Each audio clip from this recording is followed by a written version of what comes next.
The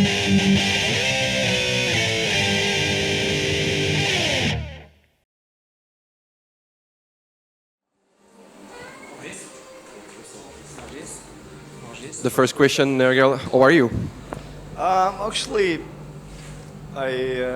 because of like a very early flight, I almost had no sleep in the night, so I had to catch up during the day, and I woke up like 2 hours ago, so I'm still feel kind of dizzy, but I'm good. I'm good. I'm excited to. This is the first show that we're gonna play after a pretty long break. Um, because we're busy with recording. We're still busy with recording of the new record. So we haven't played live for 5 months. It's a long time. So I'm kind of stressed but excited as well. Okay, you were talking about the recording and the part in the studio. You are recording the new album. Could you tell us more about the recording process? Well, it's been on for 2 months now, and. So far, so good. We're happy with it. There's still so much work to be done. So I'm going to wait with my final opinion when the album is finally ready, which is going to take another 2 or up to 3 months, probably. 2 months, I'd say. But I'm excited. It's different. It's a lot of different angles, artistically. And let's just be surprised and surprise people, hopefully. Have you already some ideas for the title of the album? Yes, there is a title which I cannot reveal yet. By the way. So are you working again with Colin Richardson? Yes, that's a plan. He should start a mix on May 10th. So let's cross fingers that we're going to do all the tracking before that time. Yeah, that's a plan. I mean, it's a winning team. As the saying says, don't change a winning team. So we try to keep it in the same constellation. Of Fire and the Void was elected as best metal anthems of the year at Wacken Open Air. Really? Yeah, at 2010. Wow. Just in front of Rammstein songs and by the attendees. So what kind of emotion did you have when you heard that your song was probably one of the most influenced songs of the year? I just heard it now. Sorry, I'm not so updated with all the news going on there. There's overdose of information, so it's just too much. But I'm flattered, obviously. I mean, I'm not making music. I'm not making art in order to be people's best friends. I'm just doing it for myself in the first place, and to satisfy my ego and satisfy my needs and satisfy my hunger, artistic hunger. Then, in the longer perspective, if people find it inspiring or they like it or whatever, it's an extra value to what we do. In the first place, as I said before, we must be happy with ourselves. We must be satisfied, and yeah. But yeah, it's awesome. It's killer. I mean, hopefully there's going to be more things like that happening after the new album comes out. Okay, great. Tonight you're playing at PPM Festival, which means Power, Prog, and also Metal Festival. So you can see that the main of the bill is not really... Yeah, there's very few bands that I actually know. I mean, and we seem, along with Rotting Christ, we seem to be the only extreme bands. Infernal Tenebra is also crush and death metal band. Okay. And this is the idea of the organizer to bring some other kind of metal. That's awesome. That's cool. I mean, the more diversity on the bill, the better there is. Is it also a challenge for you to try to convince some people who are not especially listening to Behemoth? Man, we are who we are. We just go on stage and do our shit. The best we can. I mean, if there's people that we're gonna crush with our sound because it's too heavy or too extreme, I'm not even sorry for them, you know what I mean? But that's what we deliver. That's who we are. That's our nature. So yeah, whatever, man. I mean, we don't compete with anyone. We just Behemoth, and we make a statement with what we do, and that's it. I mean. And since a few weeks, you are publishing on Facebook and your own website a picture of a custom bike concerning Behemoth. What's the idea behind this concept, and why? Well, there was just this company that builds bikes like that. I mean, not like that. It's gonna be one of a kind, you know. But they actually won some conventions, like motorbike conventions already in Europe with their bikes, like #1 position and stuff. So they're very talented and very determined and metal fans. So they just came up with this idea that them being a metal fans, you know, they want to combine these two territories, bikes that, I'm a biker myself, you know, so it really refers to metal somehow and to rock music, so it comes along really, you know, but it didn't really cross each other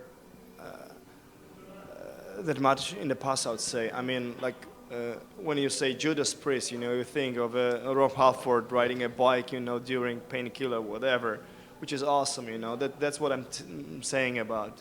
And I think that combining these two factors, we can have like a nice come out. It's a bike that is inspired by the band, by our music, by our philosophy. There's going to be like elements on the bike actually, you know, that are forged in steel, and that like the Behemoth Phoenix, and the front of the bike is inspired by the mask that I'm using in a Lucifer video and Evangelion photo session. So there's a lot of it's just a Behemoth inspired bike. It's 3 meters long, you know. I don't know how heavy it is, but heavy as fuck probably, because it's all made of steel. I am not really best. I mean, I lack a vocabulary, like professional vocabulary to explain. I mean, I don't want to bore people, but just check pictures, and it should be ready by the time we hit the stage at Impact Festival in Poland when we play with Rammstein and Slayer. So nice. yeah. Nice, Bill.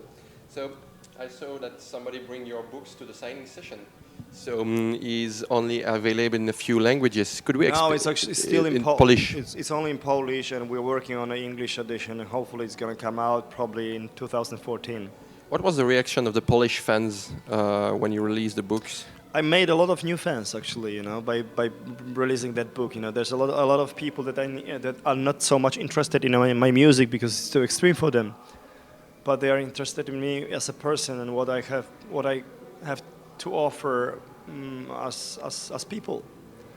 And apparently, surprisingly, there was 40,000 people that bought that book in Poland. 40,000, it's a lot, especially, you know, considering the fact that people don't read books these days. And so it was both a commercial and artistic success for me, because I was just speaking myself, you know, being honest, and just talking about everything pretty much, you know, starting from food to some philosophy matters, and You seem to be involved in many fields like motorbike, music, books. Is there another field you want to try once maybe? Let's wait and see. I don't know, man. I mean, time shall tell. I mean, my energy is so scattered all over the place, you know. I mean, I can really focus like entirely on one thing, you know, because I'm not that kind of person. I like some of this, I like some of that, I like some of the other stuff, you know what I mean? I want to, like, if you put a lot of food here, you know, I want to have a bite of everything. And that's my life philosophy pretty much, you know. I don't want to eat potato all my life, you know what I mean? So... Okay, so actually in Belgium we heard a lot about The Voice, so I've got to ask you a question concerning this contest. So, did you were into the contest? Did you learn something from participate to this kind of? Yeah, totally. You know, I mean, I learned how to deal with my stage fright, with the stress and stuff. It was, you know, all these live editions. It was like 2 million people watching, and it's live, so it's. Yeah, so it's pretty exciting, you know. You're on TV, and you know, in the back of your head, you got this idea that there's 2 million people watching, and it's it's pretty exciting, you know. It's a rush, it's adrenaline, and learning how to deal with that, and learning how to deal with professional cameras on TV and stuff, you know. It actually makes all the other interviews that I do with Behemoth, You know, it's just whatever, really. I mean, I used to stress myself out, you know, before like big interviews. Now I don't do it anymore because I'm just so used to cameras and talking, and you know, yeah, it was good, and then it was good fun too, and a lot of good music, a lot of shitty music. Life, man. Okay, I know it's a very personal topic, but could I ask you one or two questions about leukemia? Sure. Okay, so what was your first reaction when you heard the word leukemia from the doctor? I was shocked, and then I think I cried. And then, did your perception of life and also from the symbol of Behemoth, the phoenix, have a more particular sense now? Yes. Yeah. I mean, a lot of things change. I. Yeah. It's just.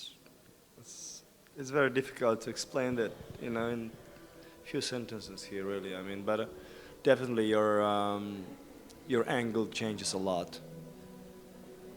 Like, all in all, I'm pretty much the same person. You know, just short hair, you know, doing my shit, you know, and stuff, you know. But when it comes to perception of life and things that and putting in order things that are like truly important in your life, you know, and just ignoring stuff that doesn't really, in the end of the day, doesn't really much to you, mean much to you. It's very important, you know. I think that people waste too much time on bullshit, you know, on stuff that's just useless. So I try to spend my life from there on, you know. I try to use every single day on cool stuff, on stuff that that builds me, that makes me happier, stronger, and smarter person. Yeah. I ask you this question because, to be honest with you, I'm a hematologist and I'm working in a university and I diagnose leukemia nearly each day, unfortunately. So we have to speak to the patients, Yeah. and we have always people in front of us very shocked. And if you know the cases, have you some words for those people who believe that it's maybe the end of some things? I'm a very logic person, you know, and a very realistic thinking person. So get your shit together and start fighting. That's it, you know. I mean, there's not much philosophy you can add to it, you know. You can talk people a lot of bullshit, you know, but what they need to wake the fuck up and start fighting. And to a certain point, they have control, but from some point, they have no control, and they have to let it go. So within your control, within your like possibilities, you have to do everything that's humanly possible to to strengthen your system and to strengthen your mind, and yeah, to get a proper mindset to fight it. That's it. Okay, so this is the end of the interview. Thank you for having me here. Thank you. Today is just something off the mic. So next week in Belgium, there is a huge and massive TV show for raising funds for research against leukemia, and I